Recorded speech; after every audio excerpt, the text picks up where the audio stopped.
So I think I should start the session. Before starting by Professor Nishant sir, I would like to read his citation, actually the biography of our expert.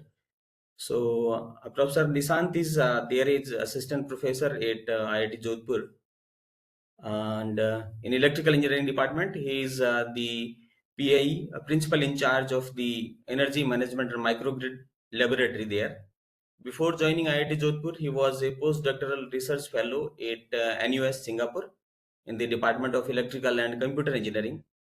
He has completed his PhD from IIT Delhi, India, in the Department of Electrical Engineering, where his PhD thesis was awarded with the Best Thesis Award. And then later on, his PhD thesis also won the first prize in IEEE IAS Industry Application Society Thesis Contest 2020. Then during his research, he has received Postsoco Power System Indian National Award in doctoral degree and ISSS PhD Thesis Award 2020 at IISc Bangalore. He has completed his MTech from NIT Durgapur, where he was awarded gold medal for his research work in front of then President of India, Sri Pranab Mukherjee. In between his MTech and PhD, he worked as project engineer and research associate at IIT Delhi and IIT Mumbai. He has completed the bachelor degree from Silicon Institute of Technology, Bhubaneswar, India, where he was awarded as the best technical student. Recently, he has been felicitated by IEEE as IEEE senior member and by the DST, Government of India, with Young Scientist Award for representing India at the 5th BRICS 2020 Young Scientist Conclave here in Russia, held in Russia. Additionally, he has received the Outstanding Young Professional Volunteer Award by IEEE India Council. He is a fellow member of the Institution of Electronics and Telecommunication Engineer IETE Society, the editor in many IEEE transactions and IET. He has more than 70 publications, including 35 IEEE transactions and 8 Indian and US patents. His area of research interest include optimization algorithm development, renewable power generation, microgrid, smart grid, and application of adaptive control and optimization in power and energy sector. So this much of wide experience and number of credentials. I request Professor Nishant Kumar sir to please join. Please present yourself. Okay, sir, thank you. Thank you for this Yeah. introduction. So I'm sharing my screen and then we will start. Yes, sir. Please.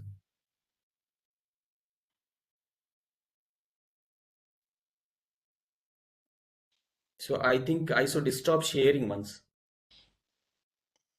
Yes, I think. Okay, all right. Is my screen is visible to everyone? Yes, yes, sir. It is visible. Yeah, now it's full screen, right? Okay.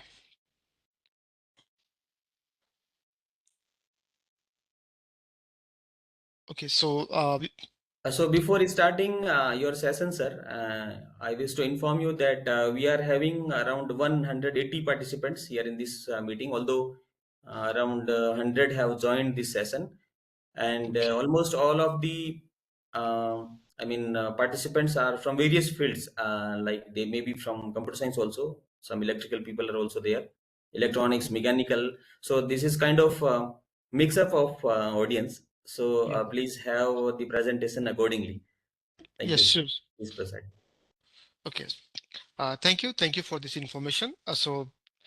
Before going to start, first of all, I'd like to thank this for this invitation. Especially, I'd like to thank the big College of Engineering Bikaner for giving me this opportunity, as well as Ganesh sir for this invitation, and then all the volunteers related to this ATAL FDP, who is continuously working to get together and make the things ready for the audience as well as the presenters. And welcome you all who are attending this session. Definitely, this is so what I'm going to discuss here, AI-based advanced control techniques mainly for the grid integrated solar PV system. So definitely I will try from the basic side, but in between, suppose anything you face any issue or any question you have, at the end we can discuss that what are the questions are coming in your mind. So all different types of different areas of questions, whatever questions are coming, feel free to ask. At the end, we will discuss all. In between also, I will try to go through the little bit basics, so it will easy for everyone who is new also in this domain. Then it will easy for you. Thank you. Uh, the today's complete discussion will be based on the two part. Mainly you will see the first part will be based on the control side, and then I will next I will definitely AI based control, and then next I will discuss the why this is important, and then also at the end I will discuss some new things where you can also contribute in your future, right? So this is also very much important. So so yeah. So the layout of this entire presentation will be this one. So here you will see the in the wherever I will discussion will start. So always you will see I'm discussing about the solar, as well I will discuss about the local loads and then related converters. These things I will discuss, and then and attach with the grid. Here you will not see any battery. So in this entire discussion, battery I'm not going to consider with the solar system. So here no battery means I am assuming that the entire discussion will be on this basis. So here grid, what the grid we have, so we are going to consider grid is as a source and sink going to work. Source and sink means that, so suppose when we have a more power through our solar panel, and then we are using those power for our local loads. What are the local loads we have? And if our generated power is more than that, then extra power we will dump inside the grid. But in the night time or whenever in the daytime loads are dominant, the requirement of power across our load is more, and our generation is less or maybe zero in the night time. So that time we will take the power from the grid. So that time you will see the power will come from the grid. So here you will see the dual behavior with the grid. So that's why here source and sink behavior we will assume with the grid, and then entire discussion is based on that. And then what are the different types of conversation network we can think about here? So the conversation network depends on the two things. So first is the grid, and then what type of grid we are assuming. So the conversation will be based on that. Mainly here this classification is based especially for the selection of inverter or converter, what type of inverter we should use, what type of converter we should use. So this is related to that. So the first, you will see the standalone and then grid interface system. A standalone means when we don't have grid, directly we are generating the power and feeding to the load.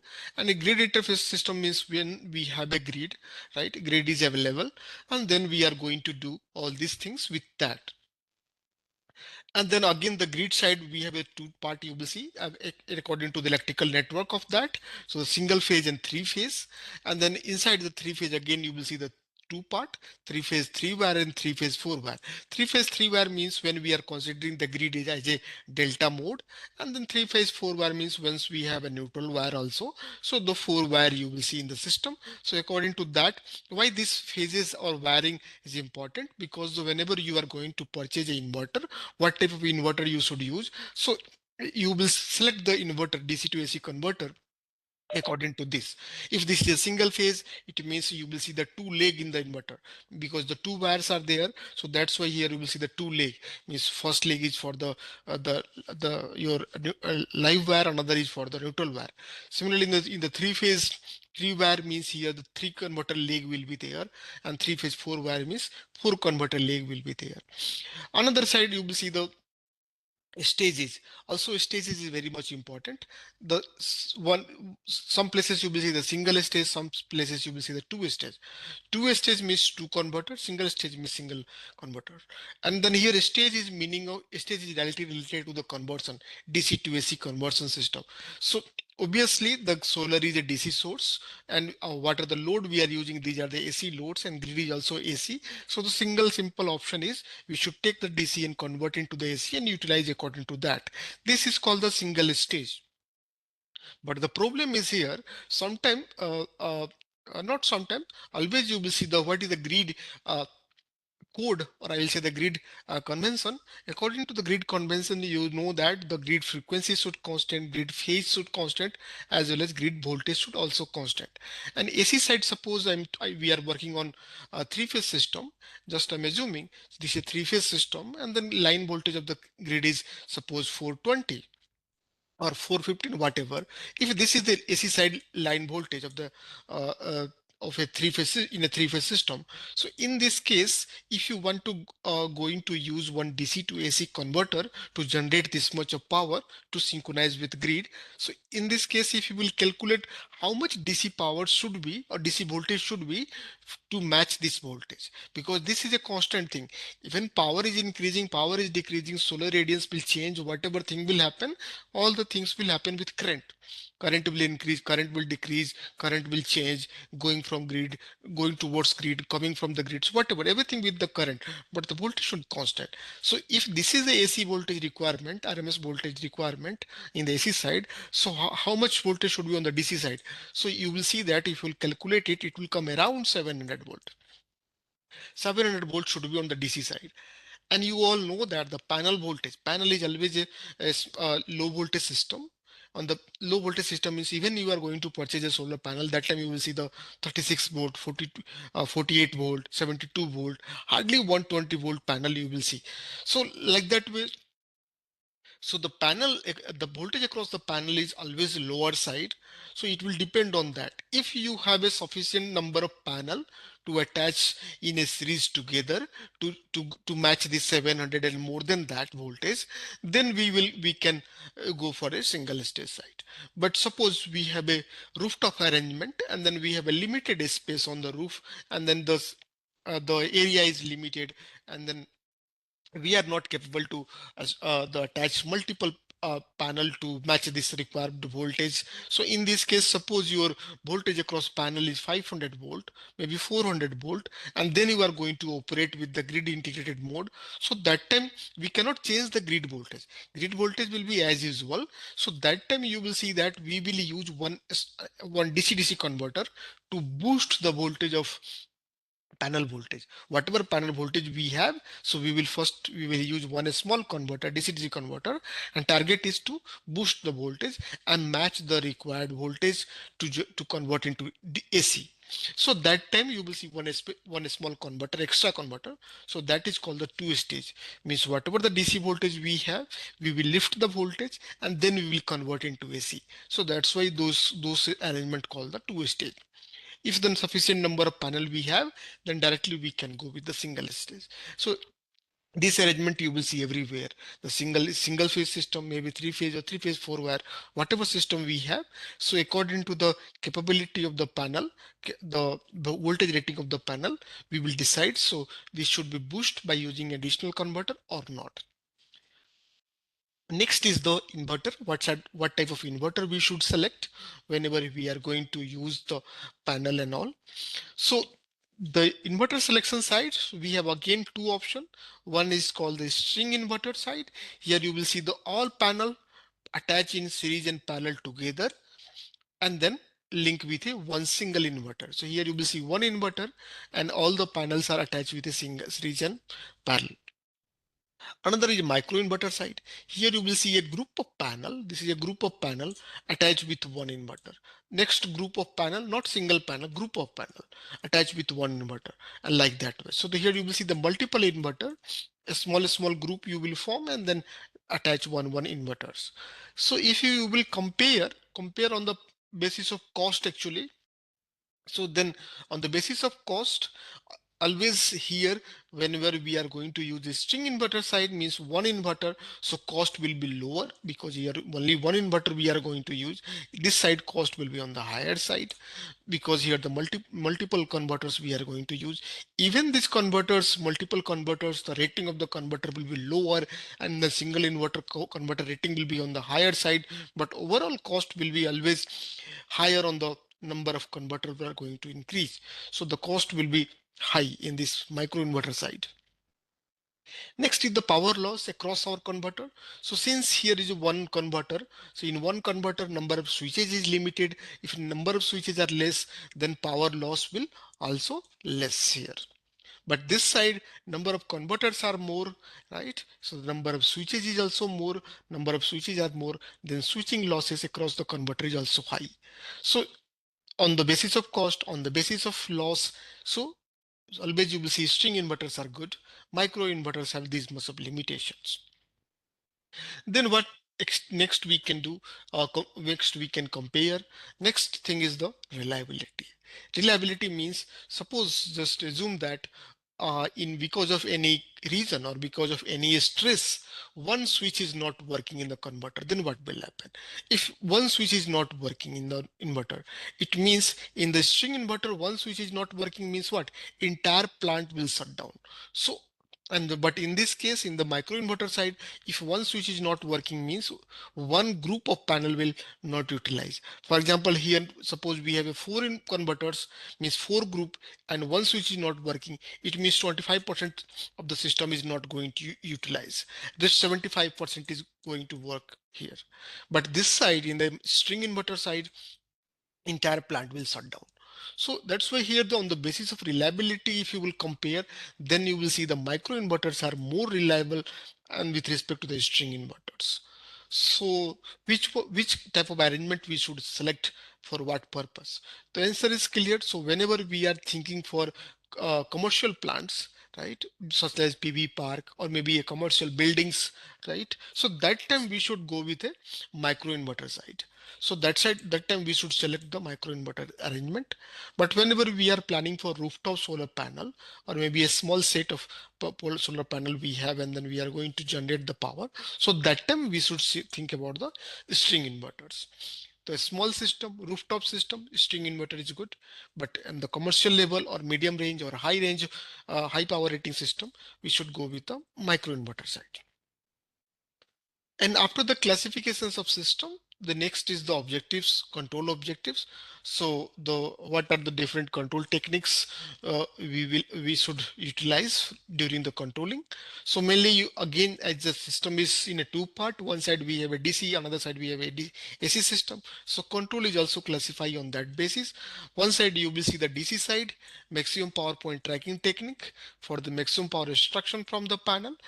So this is for the DC side system, and then another set of control objectives related to the AC side. Here the AC sides you will see the conversion, mainly DC to AC conversion, how accurately we are converting, what is how we are maintaining the quality of the power, as well as how we are maintaining the grid code. Grid code means the frequency should match, voltage should match, the sequence, phase sequence should match, as well as what are the harmonic we are generating or introducing in the system, that should be under the limit. So that is also one of them. And then power management also. Power management means what the local load we are going to attach there. So the load demands, how efficiently we are fulfilling the load demand, that should also match. So these are the objective on the AC side. And then DC side we have a one objective, maximum power point tracking technique, means how accurately we are capable to extract the power from the panel. Maximum power point tracking is important for the solar system mainly, because I think you all also know that. So solar is a only one unique system where you will see the characteristics are diverse. Diverse characteristics means if you will see the characteristic of the solar panel, so this is that. So one side you will see this the power which is on the y-axis, another side you will see the b, this is the voltage on the x-axis, and this is for a particular solar irradiance. If irradiance will change, this characteristics changes. Irradiance change, characteristics change.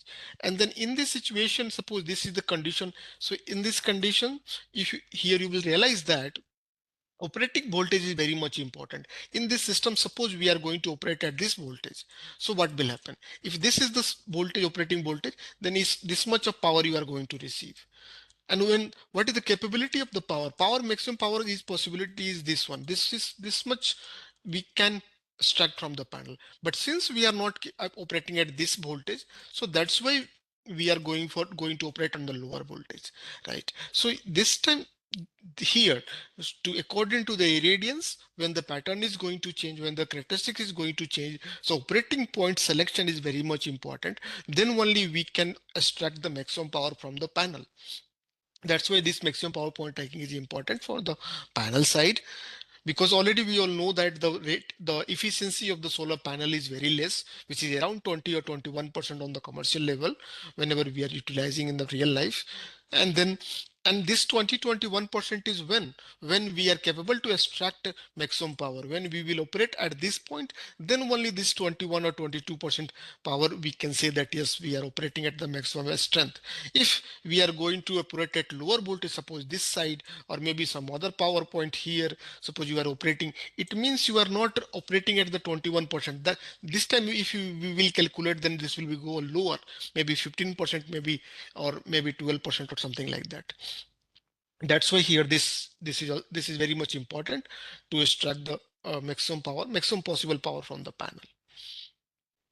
Now another objectives we will see that, so whenever we are operating the system in a grid integrated mode, so for example is this one, so this is the picture of that. Suppose this is a system and here we are operating in a grid integrated mode, so you will realize that throughout the day we are receiving the solar light and then generating the power and utilizing for the local loads, and then the extra power we are feeding in the grid and earning the money or something like that.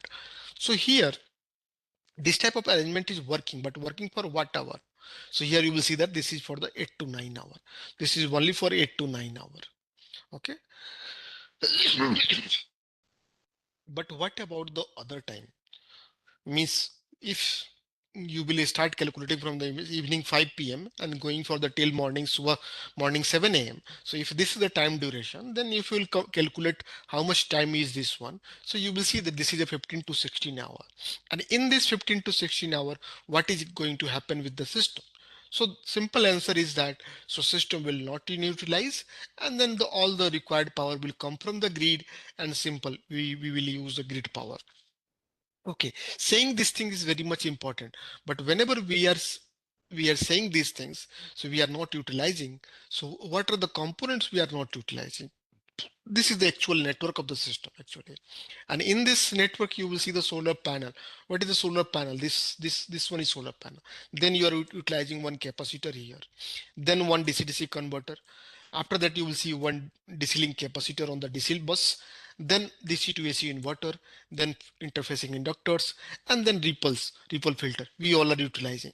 We are all are using. And whenever we are saying that 15 to 16 hour we are not going to use the system, it means this much of portion we are not going to use. So in this case, if you will calculate the utilization factor of the plant, then how much is this? So we are utilizing for the 8 hours, suppose morning 8 to evening 5, this is the working duration. 8 hour it is working, and then rest 15 to 16 hour it is not working. So on this basis we can say simply the utilization factor of this plant is 33%. We can say 1/3, because 8 hour we are using out of 24 hour, so this is 33%. But if you will further re-investigate it, is this really 33% or less than that? So it will go lower than that. Why this is? Because whenever we are purchasing a plant or investing the money for a particular rating, and rating should be according to the highest power possibility. Suppose this panel is for a maximum power possibility of the panel is 10 kilowatt. So everything you will purchase around the for the 10 kilowatt, means your TCC converter, DCAC inverter, everything you will see or purchase according to that, so that the power 10 kilowatt you can transfer or exchange from the load to panel or everywhere according to that. But during generation, is in morning time you are generating 10 kilowatt? Answer is no. In evening you are generating 10 kilowatt? No. So definitely in 8 hour of journey, maybe hardly for 1 hour or 2 hour, you will see that you are close to the maximum rating. Otherwise always you are operating on the lower side. So that's why utilization factor is further going to decrease here. So that will be around 25%, you can say like that, or in roughly we can say that. The question will again come in mind, is any way so that we can increase the utilization factor of this plant, or we can utilize this system for any other purpose in the night time? Answer is yes. In the night time, definitely solar will be not available, but what we can do that, we can think about this system, this much of portion, and we can use it according to that. So this is what, if you assume this is a AC tie line, this one is AC tie line, and then we are attaching the one inverter DC to AC, and then this is a capacitor bank. So this is look like a statcom structure. So this is the statcom actually, static compensator, or if we will consider here we have a local load, then this system look like a D-statcom. So in the night time we can utilize this plant as a statcom or maybe D-statcom according to the requirement. D-statcom operation means in the night time when here the you will see the nonlinear loads. So that time if these loads are nonlinear, so the who will supply the power to these loads in the night? Definitely grid, and grid have sufficient is active power, or so also we can say the reactive power, let's say. So in this case nonlinear power, when this we will attach and one load on the grid, so because of that you will see one additional burden on the grid. Definitely grid will supply, but additional stress will generate. So if we have a this type of de-statcom arrangement, so what we can do, we will see the load demand, and then according to the load demand we will suppose the load demand is PL, and then we are going to divide in the two part how much portion of the this power is P active power. I'm saying this is P active, and how much is the P nonlinear. Okay, P nonlinear. So this all are the vector quantity. So this much of power, what we can do, we can start generating locally by using this arrangement, so that the burden on the grid will be lesser in the night time. So all the nonlinear power we can start generating locally by using this arrangement. This operation is called the D-statcom operation in the night time. Or this load is a linear load, suppose total power requirement is active power, and then we can utilize this circuit as a statcom also. So that time we will monitor the grid voltage, and if the grid voltage is not according to the nominal voltage, and if grid voltage is on the higher side or on the lower side, so that time we can start generating by using this system reactive power compensation. So that time we can start generating the reactive power lagging or leading according to the grid voltage, and then we can provide the support in the night time. But in the night and day, what should be the action and how much this is, so all these things should be automatically, seamlessly, all these things should be happen. So this is the one of the key objective of that. And then why this objective is in the what I'm targeting to say here is very much important. This is important because of the nowadays big EVs. So nowadays EV is very much in trend, and everyone everywhere government is also promoting to go with EV. And whenever we are talking about the EV and then charging mechanism, I'm talking about the AC chargers, charging at home. So whenever you are charging at home, so those are the AC chargers, and charging ratings are around 3.5 or hardly 7.2 kilowatt. You will see that. But the question is not here to, okay, what is the rating? Because whole night you are charging in the daytime utilizing your EV, that's fine. But the question is what type of charger we are going to use. Is this charger is a branded charger, this company given charger, that's fine, then no issue, no question for the charging. So that is absolutely correct. But whenever you are talking about a low cost chargers, what are the chargers are available in the market, if you are going to use those chargers with this EV to charge, then you will see the actual problem will start. Low cost charger means what? Those are just, you will see one here transformer, you will see at this end. Here you will see one transformer, air core transformer, and then you will see diode rectifiers and one big capacitor bank here. So this is the arrangement of the charger. So, and this type of chargers are still currently we are also using for the mobile purpose. So that's why you will see that in the market, two type of chargers are available. Whenever you are purchasing a branded chargers, costs are 1,000 rupees and 150, 100, 1,500, 2,000 rupees, something like that. And same time you are purchasing low cost chargers, chargers are available in 100 rupees, 200 rupees or something like that. So what is the difference here? Difference is this much. So if this type of circuit will be used, so cost will be lower. But what is the issue with the charging? So no, whenever you will attach a battery on the output terminal, and if you will monitor the current and voltage across the battery, no issue with that way. So current will be the pulsating DC, current will be the pulsating DC. But if capacitor is sufficiently large, no issue with that. And this is a DC side, and then battery will charge safely, no issue with the battery. So I'm not going to say that, okay, because of this your battery is going to damage, nothing is going to happen. right? But just see about the input terminal, what is happening.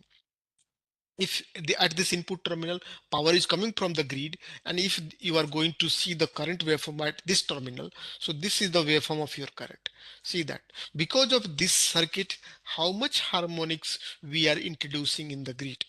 This is the current waveform of the this type of arrangement. If you are going to attach one your ammeter here and see the current of this circuit, so the input terminal currents are like this, and this pulse type of current means huge harmonics we are introducing in the grid because of this type of circuitry. Currently, for the mobile, if we are using this type of low cost chargers, and then that time the current rating is 1 ampere hardly, or 2 ampere maximum on the AC side. So hardly 1 to 2 ampere in the AC side, and this type of stress on the grid is tolerable. This is not a big issue. So that's why government is also not coming with any particular norms for that. But just to think, if this battery is not a mobile battery, this is a EV. And EV, you know that, so nowadays so many fascinating words are also available in the EV charging: fast charger, super fast charger, ultra fast chargers, and all that. What are these fast? So this is just current. You are going to charge your battery with what current. Current is high, so you can give a new name. If current is low, you can give a, you can say the slow chargers or something like that. So nowadays huge currents we are trying to charge our EV quickly, so it means we are going with the hundreds of current. So that time the this type of a stress on the grid is extremely disaster, right? This is extremely disaster because these currents are huge harmonic contents are coming in the grid side, and this is just additional burden on the grid. So because of this, who will damage first? So the answer is transformer. The local transformers, those are going to face the stress because of this. Because you know that the transformer, what are the transformer we are using in our society or in our colony, wherever this is. So always you will see the transformer is according to the load demand. So how many house is there, and according to that we are configuring our transformer. But in this case, suppose someone will start charging EV and going to go with this much of harmonic current. So what will happen? Because of the harmonics, what happen on the on the transformer? So because of the harmonics, core loss of the transformer is going to increase. So the first one will be the hysteresis loss. So what the hysteresis loss we are going to face? So that will increase drastically. So why this is? What is hysteresis loss? Mainly you will see that hysteresis losses in the core is mainly because of the polarity of the current. So suppose this is AC current, simple AC current. So you will see that this side is positive, this side is negative, and next time here you will see the negative and positive, and how much time it is taking from to change the polarity from this to this. So this answer is 10 millisecond in the AC side, right? In the 50 hertz system, this is 10 millisecond. We are taking 10 millisecond to change this one. And because of that, what amount of loss you are facing here? So this is hysteresis loss. But I'm saying that here we have a third harmonics, means frequency is 150 hertz. If the frequency is 150 hertz because of the third harmonics, so what will be timing this one? So that time you will see this will be the 3.3 millisecond. 3.3 millisecond. It means here the loss is going to increase 3 times, right? Similarly, this is third harmonic. If this system is three-phase system, so third harmonic will not enter. The first dominating harmonics will be the fifth harmonic. So that time you will see the 250 hertz, right? Right, 250 hertz. Timing will be 2 millisecond, and then the loss will increase 5 times, and multiple harmonics, and then this loss is going to increase according to that. It means that you will see one exponential growth in the loss across transformer core, and then transformer burning and all that is because of this. So this is also one challenging thing going to happen. Currently it is not that much dominant in our society because nowadays EV is less in our society, and everyone is worried about the EV, and then everyone is more or less using the branded charger. Because of the branded charger you will not see this issue, because there you will see a Unity power factor correction mechanisms are there. See there you will see one electronic circuit here. Those electronic circuit makes this current sinusoidal. So that's why the cost is high of those chargers, but and then not coming any issues. So those are the branded chargers. But with time, when the low cost chargers will enter in the system, so that time you will see that this type of real issues will come in the picture. So what is the solution here? So solution is simple. What are the rooftop solars and local solar mechanism we are expecting in our society? So if we are going to introduce the D-statcom operation also in the night time, so that time whatever the harmonics this system is going to introduce, what are the harmonics going to introduce?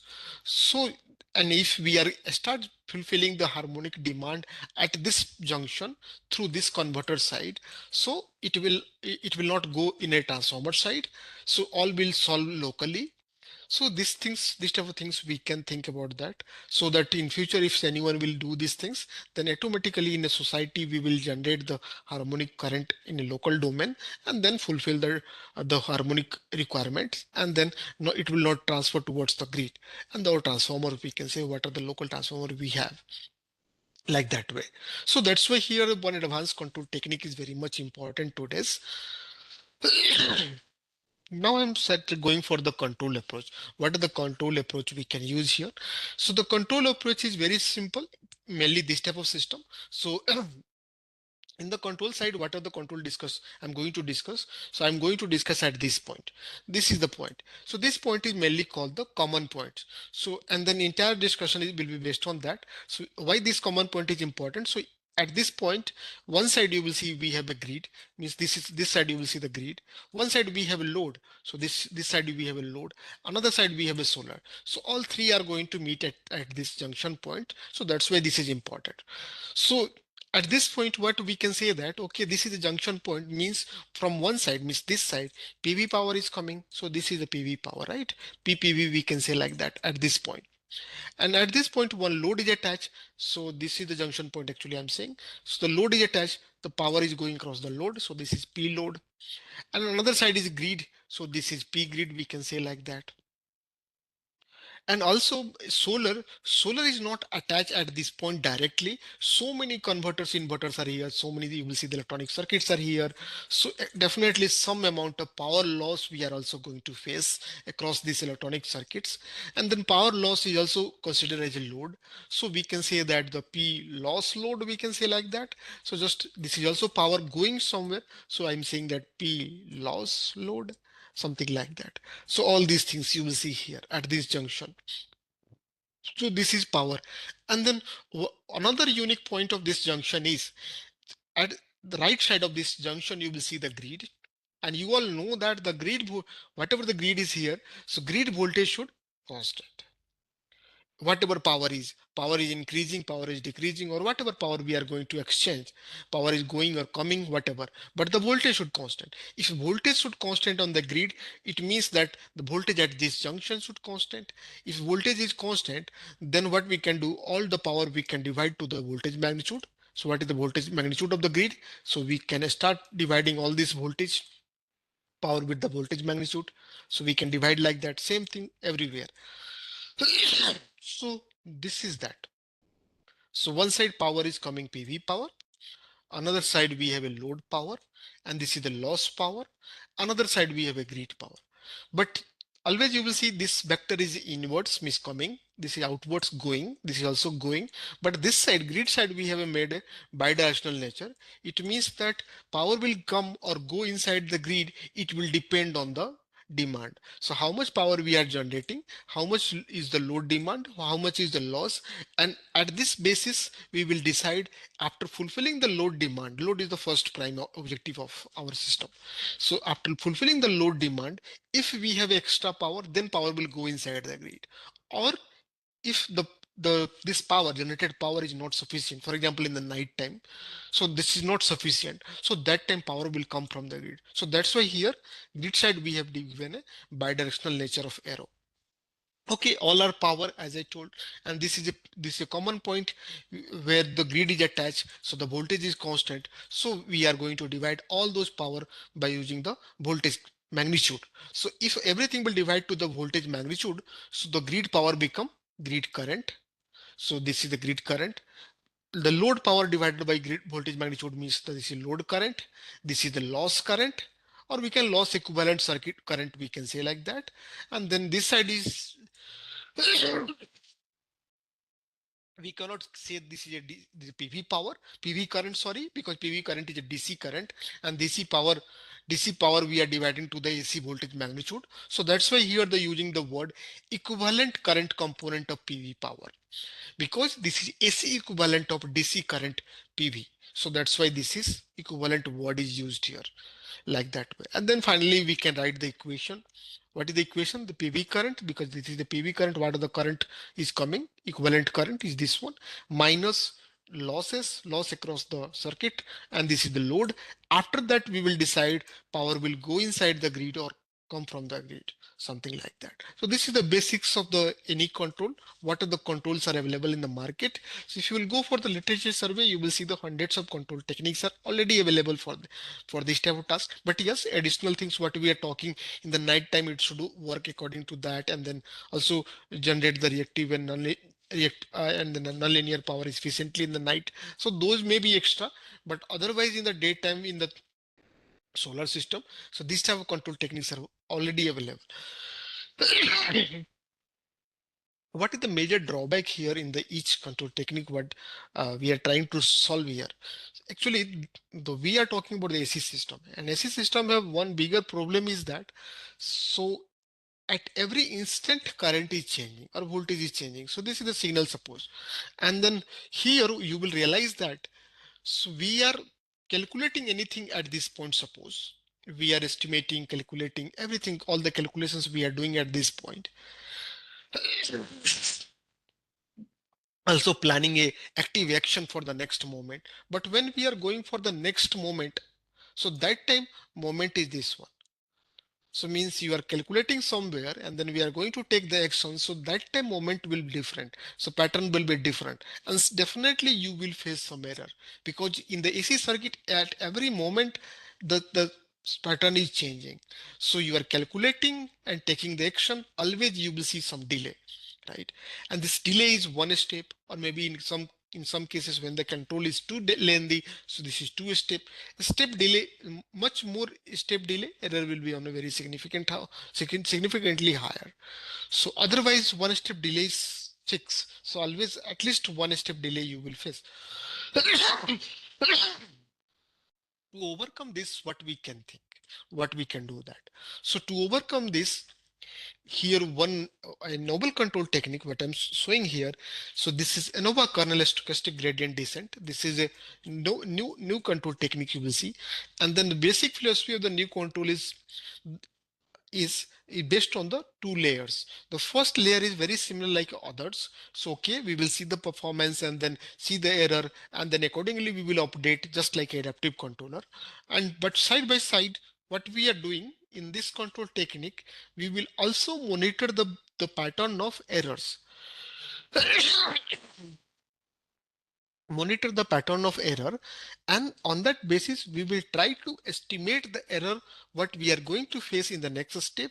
Once this is confirmed, okay, this much of error definitely surely we are going to face in the next moment, and through the analysis or through the our estimation, so what we can do, we can take the counter action in the advance, right? So this is the basic principle here, a basic philosophy here.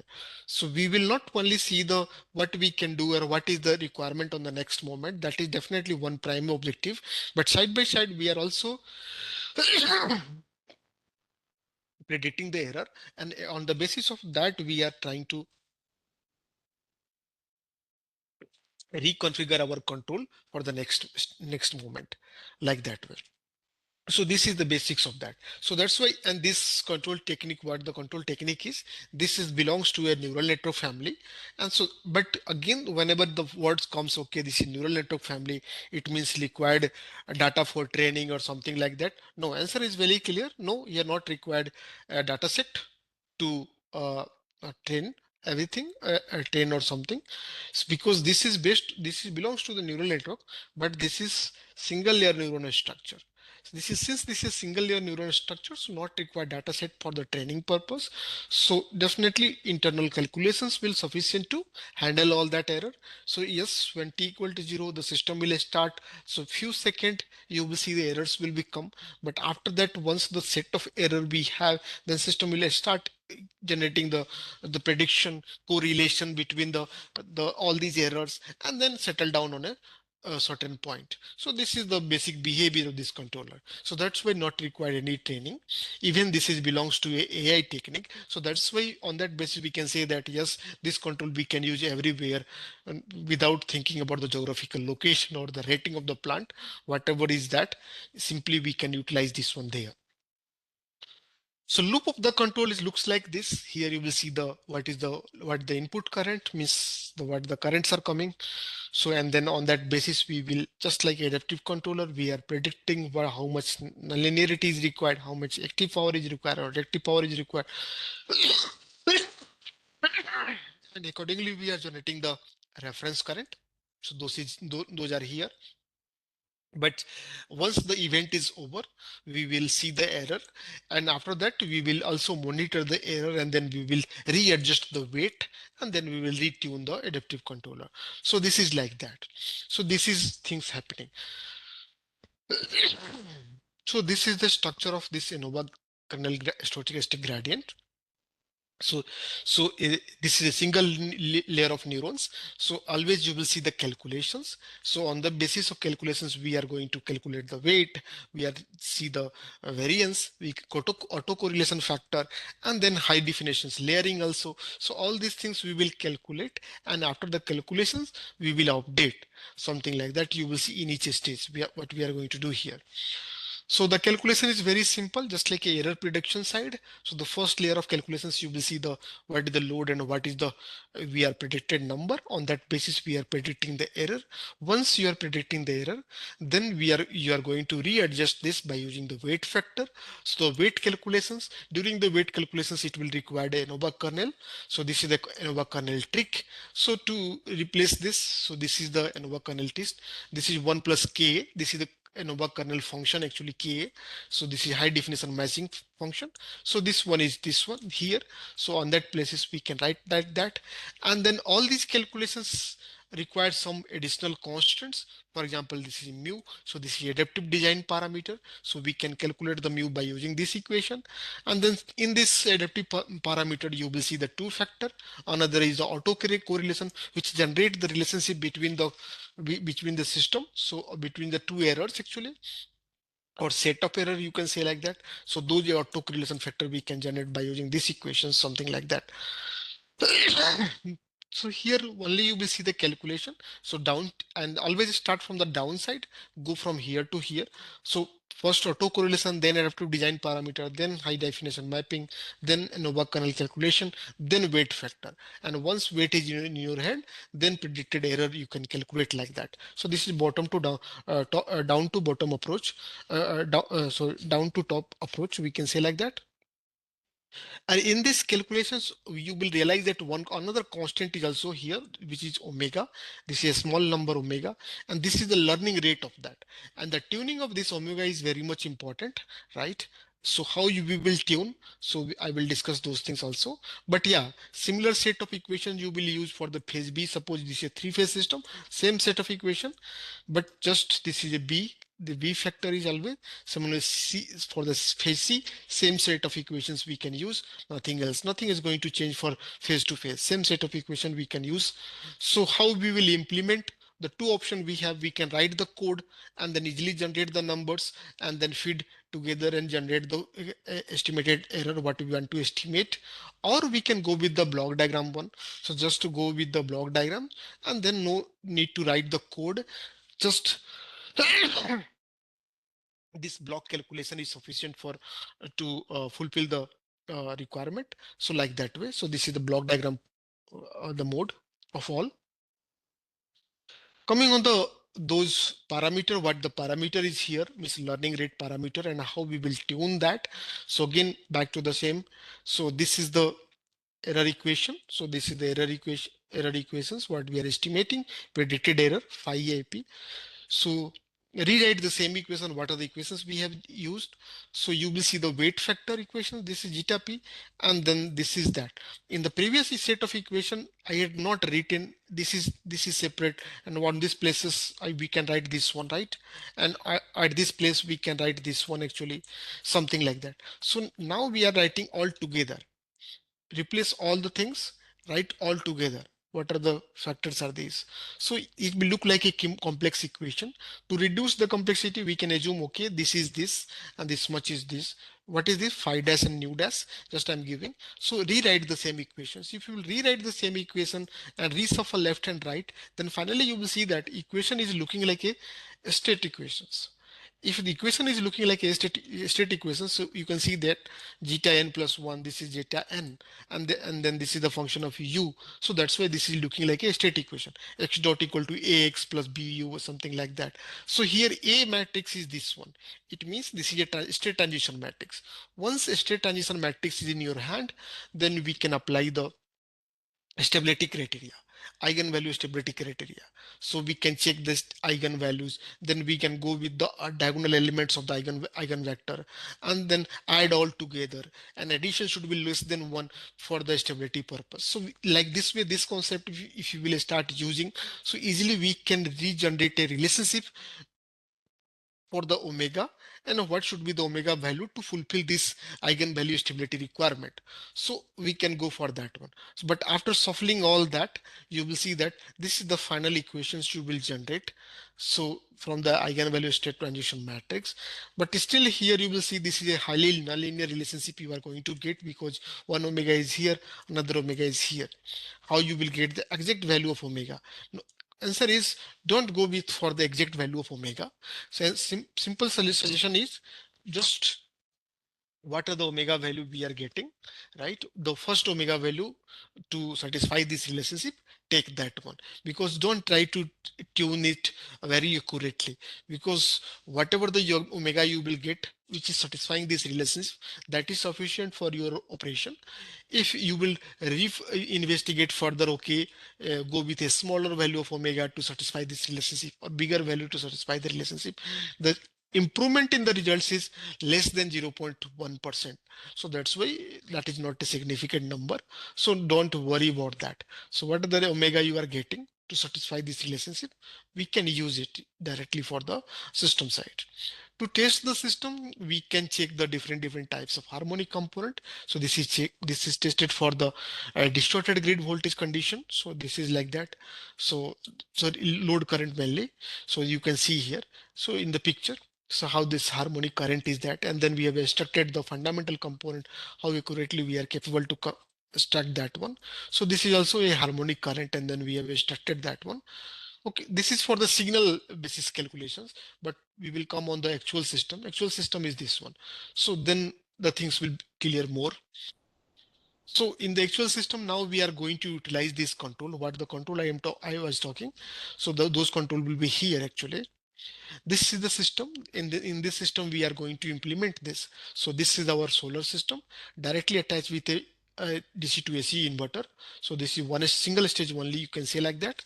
So directly attached with a inverter, it means I'm assuming that the size of the panel is sufficient to generate the DC link voltage. So that's why this is single stage. So this is that, and these are the interfacing inductors, ripple filters. Here is a load, and then this is the grid, and this is the AC tie line. In this system, I'm going to utilize the our control.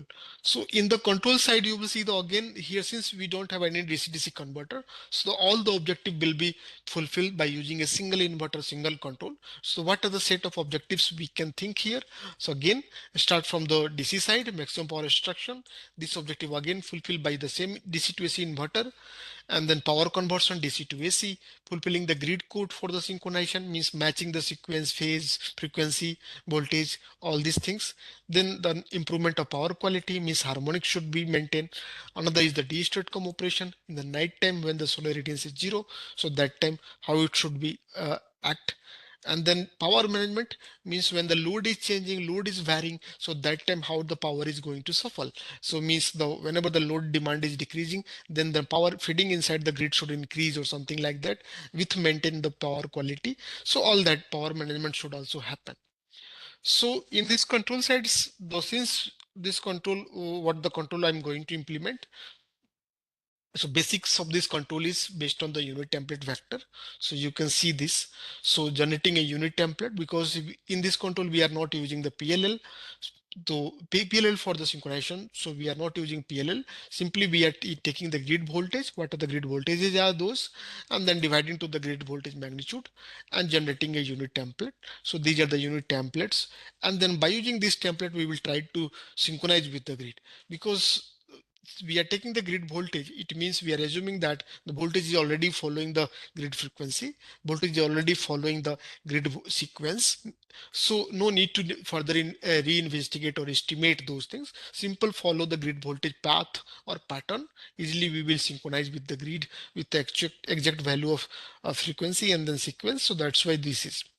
And then how this Bx is calculated. So by using this equation we can calculate, and then rest factor, just like a DC current, DC equivalent current, PV current, equivalent PV current, I can say like that. So as I told initial slides, so PPV, so this is the PPV divided by 2 by 3 into Vx. Vx is this one, the magnitude of grid voltage actually. So this, through this way we can calculate. Load component, simple, we can calculate by using the filter. What the filter I discussed just previously, ANOVA kernel stochastic gradient descent fund. So the single layer neural structure. So we'll feed our load current directly, and then we will see the all load vector, active vectors, and then add together, and the ratio will be give you the exact value of that.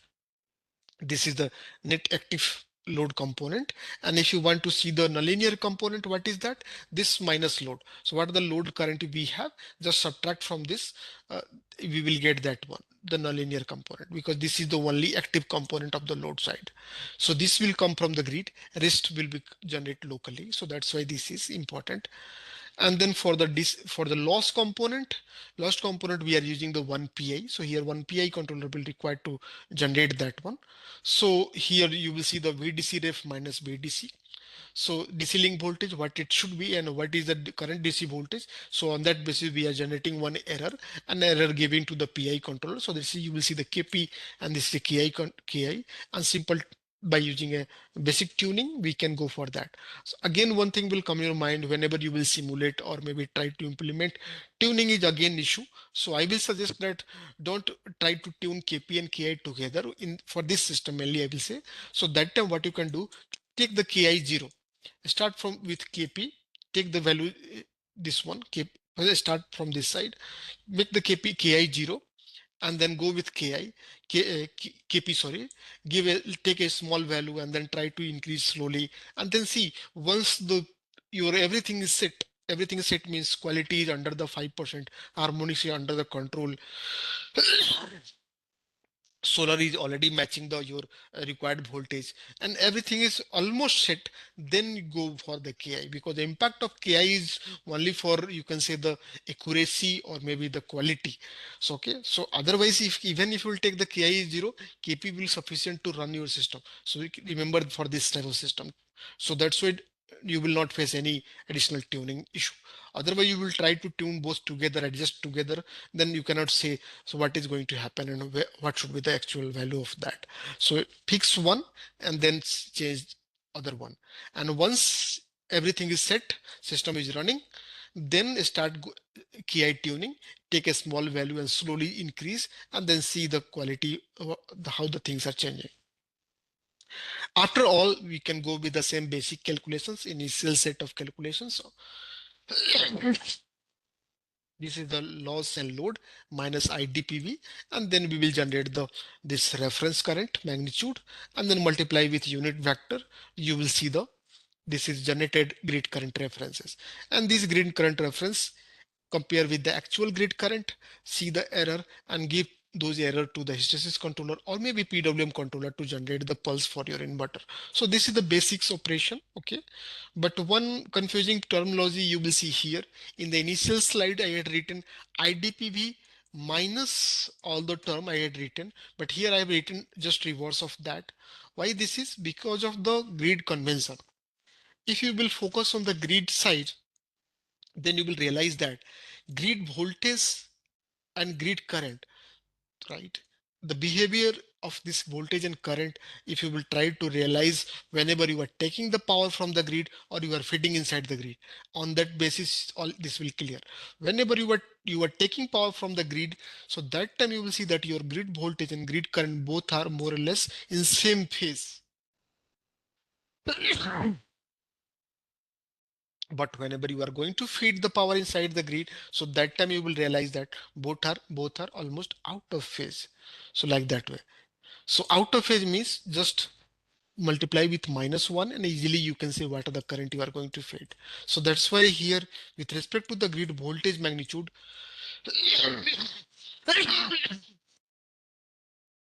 multiply with -1 and then we are see the equation. So that's why this equation is just reverse of the previous equation, because on the basis of voltage we are calculating this. So whenever you want to dump inside the grid current, so the current should be negative. Whenever we want to take the current from the grid, so that's those current we are assuming those are positive current. So that's why this is out of phase. This is the entire structure of the control.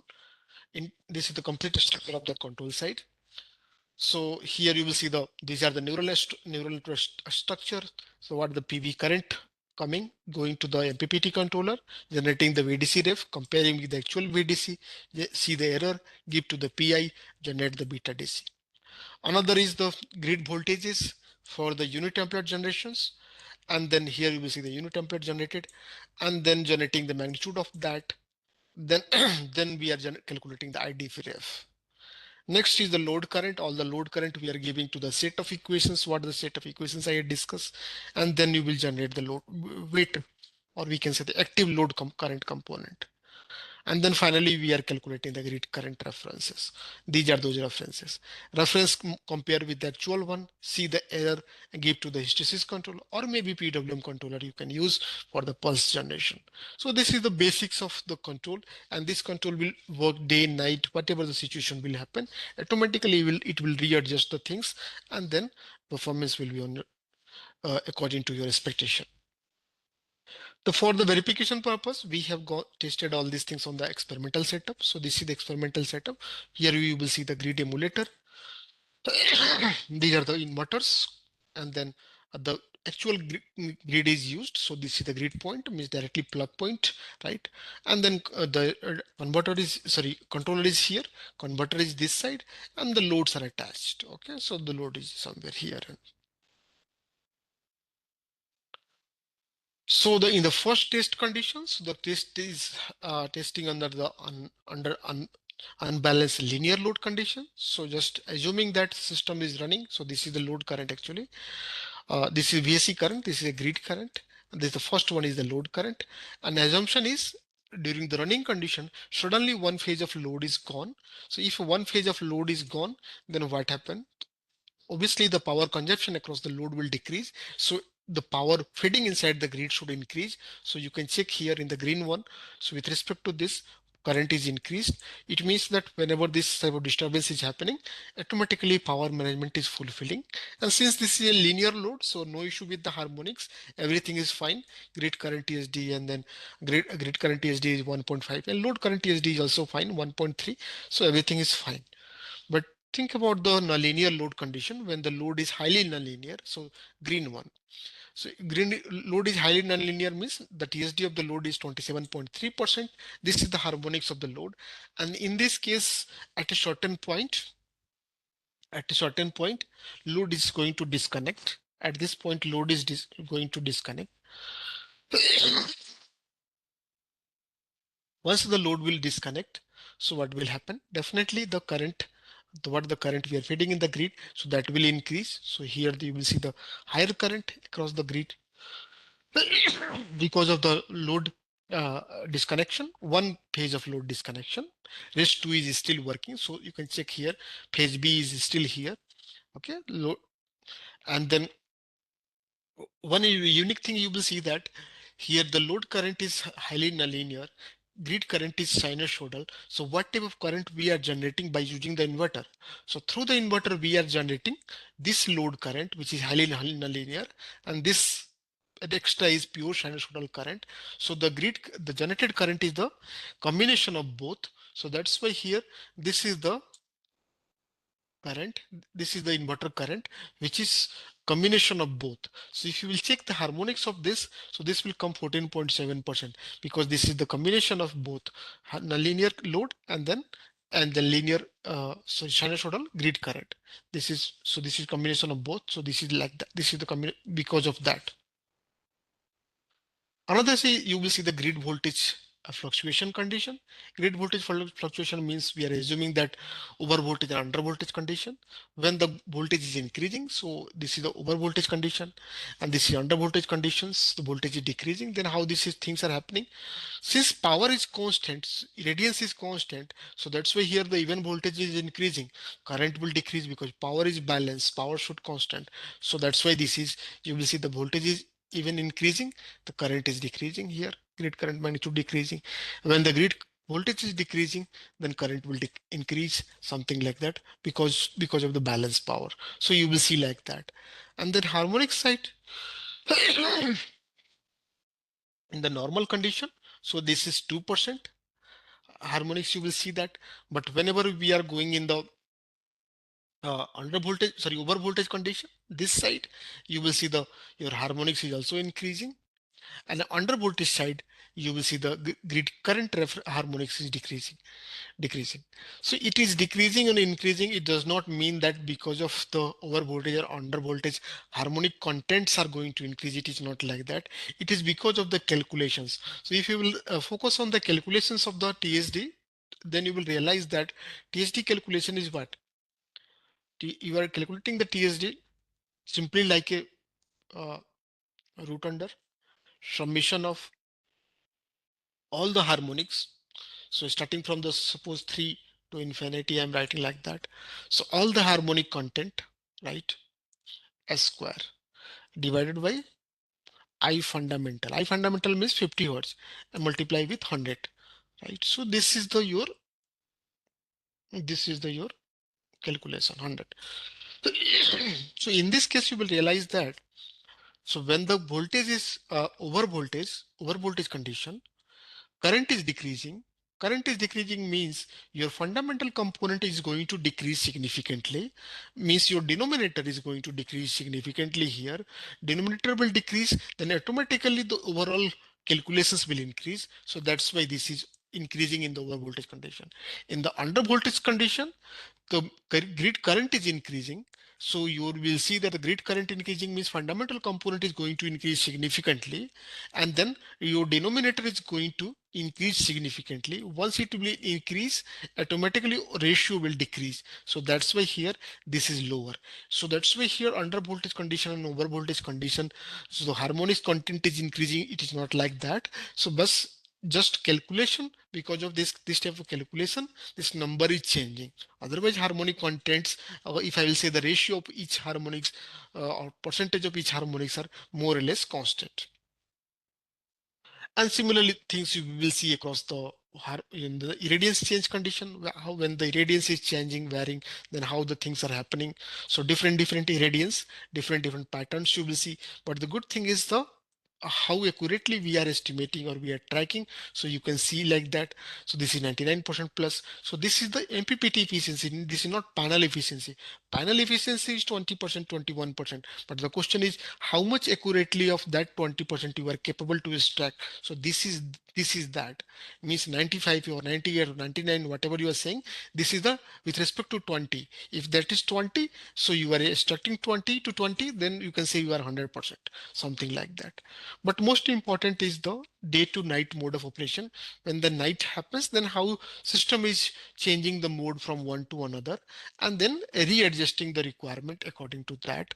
So in this case, you can see here in this picture. So during the daytime, when the voltage is here and then current is here, on the both are generating power. So you can see the power, PV power is generating, and then current is going inside the grid. So this is grid current and grid voltage, and load is fulfilling in the daytime.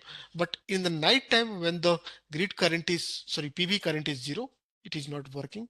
Voltage is also, current is also zero, voltage is also zero, power is also zero, but load is fulfilling. So who is supplying the power to the load, definitely grid. So this is the grid current. See the grid current waveform. This is sinusoidal. Load have huge harmonics. Why this is like that?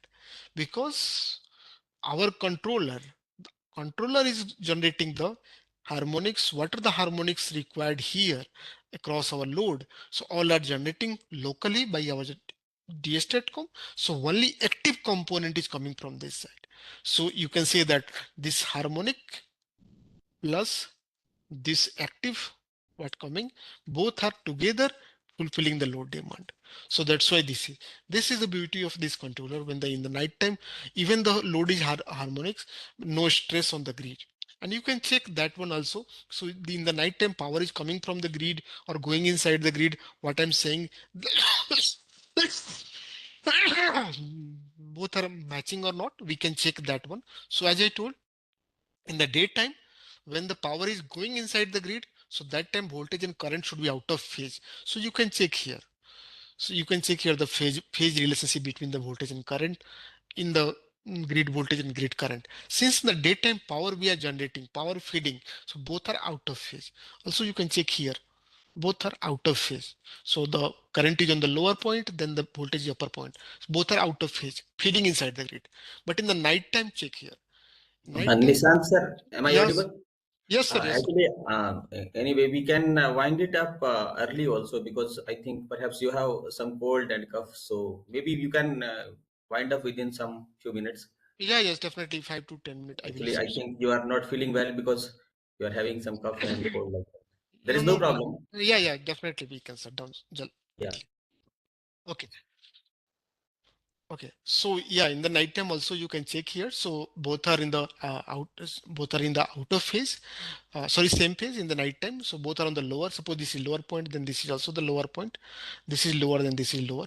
It means that in the night time both power is coming from the grid. So both, that's why these both are in the same phase, and then generating the reactive power. So nonlinear power locally by using the dstatcom and then feeding the load. Also, you will see the day to night mode, means early morning how the things are going to happen. But in the in between, you will see that during the transition mode, who is going to help. So that time you will see the capacitor is going to help. So our capacitor is going to discharge for that time. A big capacitor we are using on the DC link. So that's why, and those are discharging and then trying to or helping to change the mode, and then everything is according to the requirement. So that's why you will also not see any disturbance on the load side.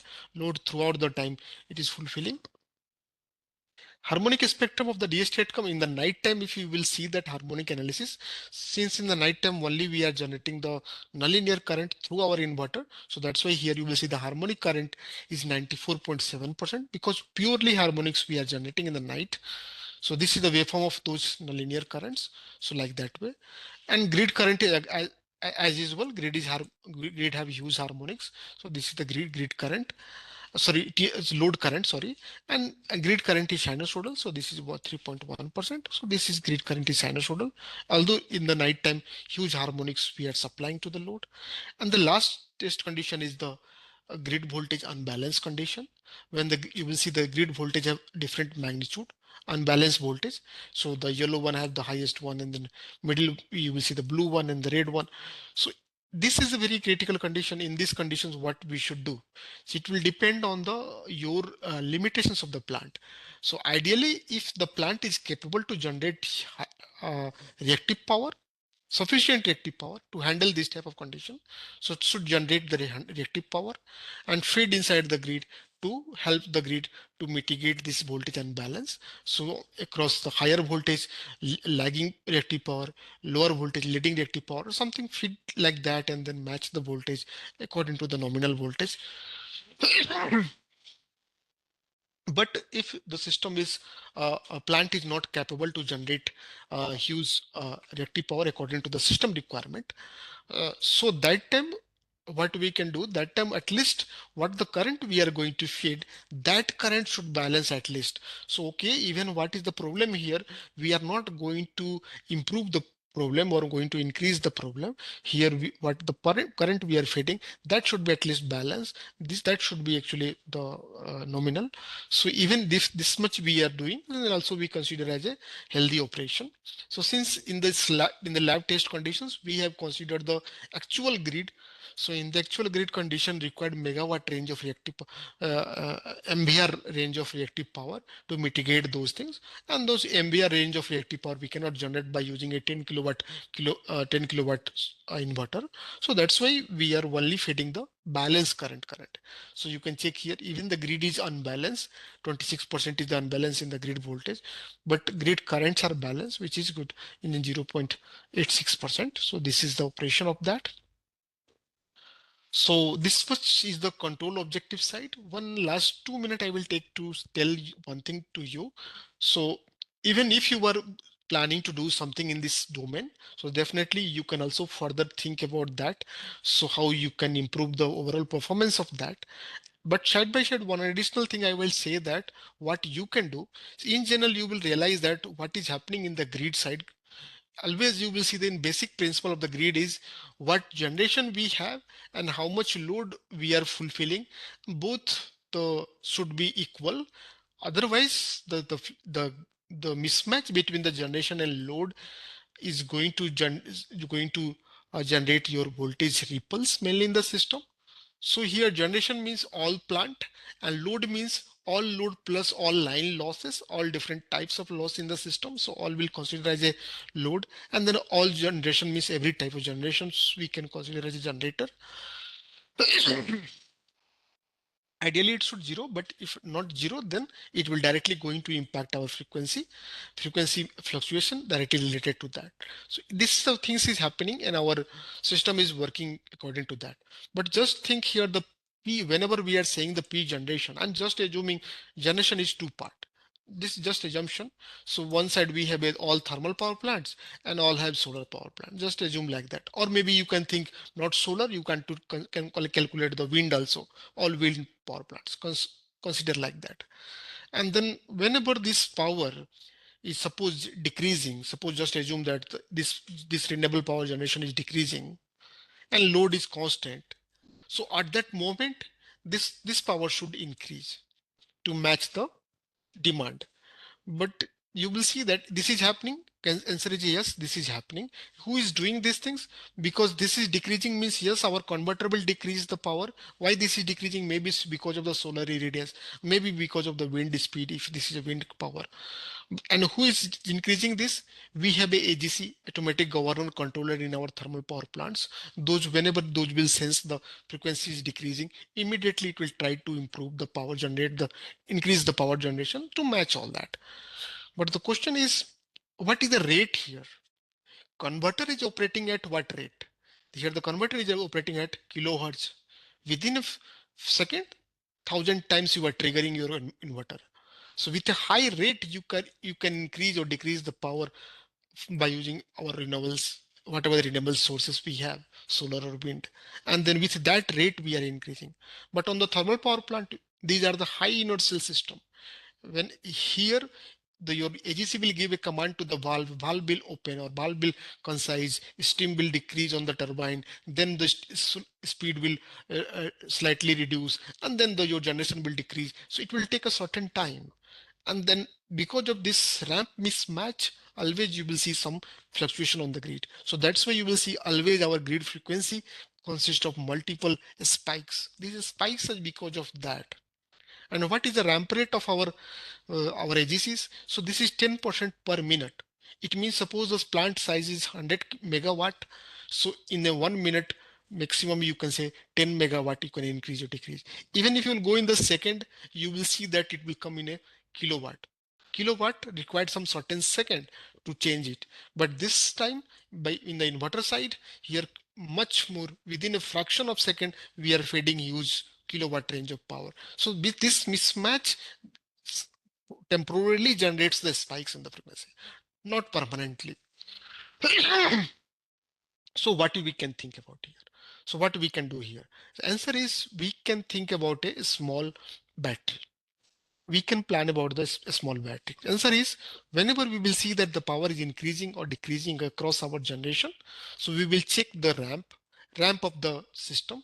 Whenever the power is beyond the ramp limit, so the according to the ramp, we will generate the power in AC side towards AC side, and extra power we will try to store in our battery, a small battery, something like that. So you can check here. So whenever your power is high, suppose this is the power generating capability, suddenly power is going to increase. And this is the ramp limitations of the AGC. So this much of power we will store in a battery, small battery. And suddenly suppose the solar radiance is decreasing here. So that time what we will do, but we should follow this ramp. So this time required additional power to follow this ramp. So that time all those battery power we will discharge here and try to follow that. So like that way. So means the whatever the power we are feeding in the AC system, so that should be go through a certain ramp, and that ramp should match with the AGC ramp, or maybe less than that, means trying to give a sufficient time to overcome these changes. So this type of things we should say, we can think. But again, one question will come: is battery sufficient here, or battery is good, lithium ion battery or lead acid battery? No. Again, the question will come, because those are again, I will say uh, the performance, or I will say the rate of discharge or rate of charge of those batteries are still one questionable thing. So that time we can also think about battery with the ultra capacitors, because ramp rate should match. And here the within a fraction of second, our inverter is going to take action. So that's time. That's why we can think about the combination of battery plus ultra capacitor. So like that way we can think. But yes, not bigger one, because we are not going to store the power for minutes or something like that, or meg or kilowatt range. A small battery is also sufficient. Also, we can think about what should be the sizing of battery and all. And then charge discharge will happen, and then overall system will match according to that. Okay, this much is. If anyone have any questions, so I will happy to answer you. Yes, thank you very much, Nishant sir. May I request to the participant side, if there is any query or any question they would like to ask, then floor is open. They may ask here directly to the to our expert, Professor Nishant Kumar sir. Professor Nishant sir, is it you are you capable to access the chat of this meeting? Is there any Just question? If there is any question, we can have. just I'm trying to see where is this chat actually. Actually, at my end also, I'm not be able to see the chats. Where is the chats actually? So if there is any question from the participants, they can directly ask rather than typing on the chat. Uh, in the chat, no question in the chat side. They have written, kindly share the recording section or something. Okay, okay, all right. Not, nothing is on the. Okay, there are participants, 118 participants there in the meeting, Okay, because this okay. is the time wherein some people are somewhere outside. Maybe some are Yeah. simply joined and then left left the place. Maybe something like that.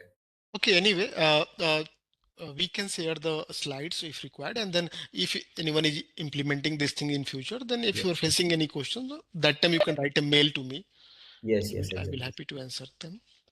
Okay, so thank you, Professor Nishant Kumar sir. Thank you very much for your this one very fruitful and kind of full of information session. So definitely we will have some benefits out of it, and participants have also enjoyed the session.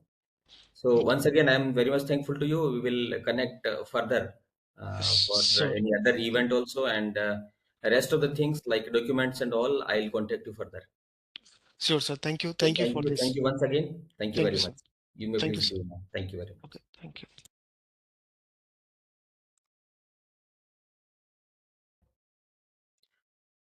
So participants, you please be here only. Actually, we have one more session, and that is 8 o'clock. So there is a break of about 10 to 15 minutes. So at 8 o'clock, we have one session from MNIT Jaipur. Professor Rohit Bhakar sir will deliver his expertise.